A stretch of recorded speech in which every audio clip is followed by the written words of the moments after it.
আজকের ভিডিওতে আপনারা খুব সহজে স্পেশাল টেস্টের মাধ্যমে জানতে পারবেন এবং রোগ নির্ণয় করতে পারবেন যে আপনি কি এই ধরনের রোগে ভুগতেছেন কিনা।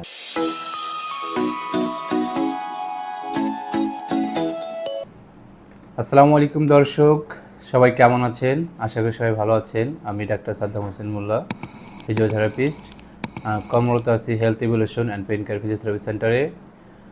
আজকের ভিডিওতে আপনারা খুব সহজে স্পেশাল টেস্টের মাধ্যমে জানতে পারবেন এবং রোগ নির্ণয় করতে পারবেন যে আপনি কি এই ধরনের রোগে ভুগতেছেন কিনা, যেমন প্লান্টার ফ্যাসাইটিস। একটা স্পেশাল টেস্টের মাধ্যমে খুব সহজে নির্ণয় করতে পারবেন যে আপনার প্লান্টার ফ্যাসাইটিস হয়েছে কিনা, জানতে পারবেন ট্যানিস এলবো হয়েছে কিনা, সেই সাথে জানতে পারবেন যে আপনার হাঁটু ব্যথার কারণ কি, হাঁটু ব্যথার স্পেশাল টেস্ট, এবং অ্যাঙ্কেল জয়েন্টের স্পেশাল টেস্ট।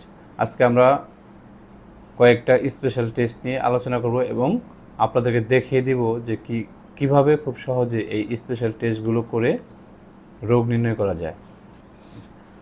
প্লান্টার ফ্যাসাইটিস কি এবং এই প্লান্টার ফ্যাসাইটিস আমরা কি স্পেশাল টেস্টের মাধ্যমে নির্ণয় করতে পারি যে আসলে প্লান্টার ফ্যাসাইটিস হয়েছে কিনা। প্লান্টার ফ্যাসাইটিসের জন্য আমরা যে স্পেশাল টেস্ট ইউজ করি সেটা হলো ওয়ান্ডারলাস টেস্ট। চলুন দর্শক, ওয়ান্ডারলাস টেস্টটা আপনাদেরকে দেখিয়ে দিই।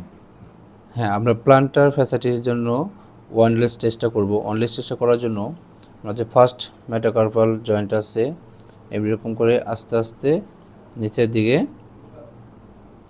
ফ্লেক্সন এক্সটেনশন করব। যদি পেশেন্ট পেন ফিল করে the test is positive. Okay, that's good.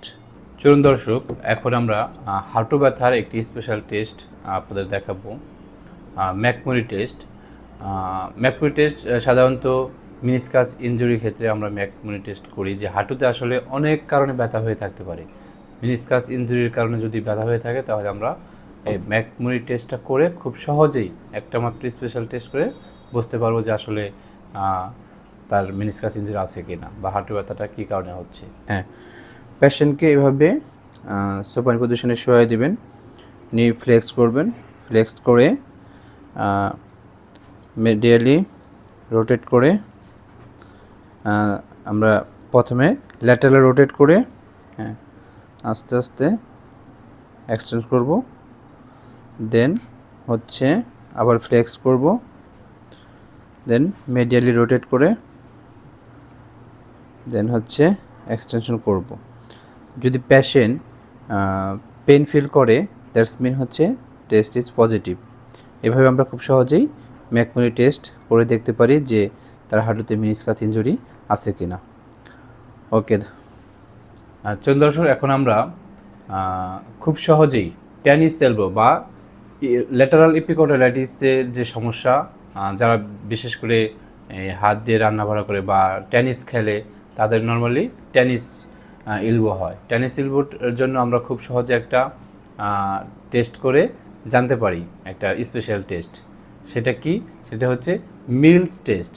চলুন দর্শক, আপনাদের মিলস টেস্টটা কীভাবে খুব সহজে বাসায় করতে পারবেন আপনাদের দেখিয়ে দিই। টেনিস এলবো বা ল্যাটারাল এপিকন্ডাইলাইটিস আমরা যে টেস্টটা করব সেটা হল মিলস টেস্ট। মিলস টেস্টটা করার জন্য আমরা ঠিক এভাবে এই পজিশনে ধরে আস্তে আস্তে নিচের দিকে চাপ দিব। যখন পেশেন্ট ব্যথা ফিল করবে তার টেস্ট ইজ পজিটিভ। ওকে দর্শক, আজকে এ পর্যন্তই। আশা করি আপনাদের এই ভিডিওটা অনেক হেল্পফুল হবে এবং খুব বাসায় বসে খুব সহজেই এই স্পেশাল টেস্টগুলো মাধ্যমে আপনারা জানতে পারবেন যে আপনারা আসলে কী সমস্যায় ভুগছেন। তো দেখা হবে অন্য কোনো ভিডিওতে। সে পর্যন্ত সবাই ভালো থাকুন, সুস্থ থাকুন। আল্লাহ হাফিজ।